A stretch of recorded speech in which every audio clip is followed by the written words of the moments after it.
uživam v družbi teh dveh mojih muck. In zdaj, kar me učita te dve mucki, ravno kar sta se umivali, in ena je samo predla, ta druga je pa umivala. In v bistvu, takrat, ko smo imeli prvega mucka, so nam govorili, ja, mačke so zahrbtne. Nisem opazila. Mačke so preračunljive. Mačke te poiščejo samo takrat, ko te rabijo. Mačke so hinavske. In na koncu sem prišla do zaključka, da v bistvu ljudje opisujejo samo sebe. Čisto nič drugega, ker to, kar opaziš pri drugem, opisuješ sebe. In dejstvo je, da mačke so najbolj iskrene za moje pojme, zato ker oni so s tabo takrat, ko jim paše, ko jim pa ne paše, pa grejo stran, se pravi, te učijo ljubezni do sebe.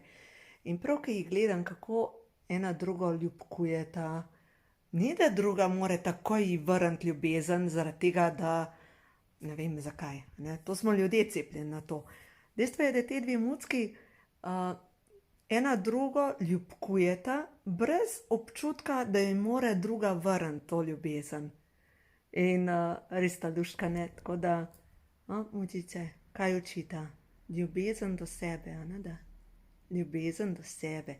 Se umivata in se crklata in spredeta. In ko sta lačne, tudi povesta, a ne da sta lačne, a ne da pikice. Ja, dejstvo je, da mucke te učijo. In zdaj, če imate vi predsodke, mačke so zahrbtne, kaj pa če ste vi to? Mačke te poiščejo takrat, ko te rabijo. Kaj pa če vi poiščete ljudi takrat, ko jih rabite? Mačke so, ja, marsikaj sem slišala. Dejstvo je, da vsak samo sebe opisuje, pa nobenega drugega. In zame so mucke čistilke doma. Mucke nas učijo, kaj je ljubezen do sebe.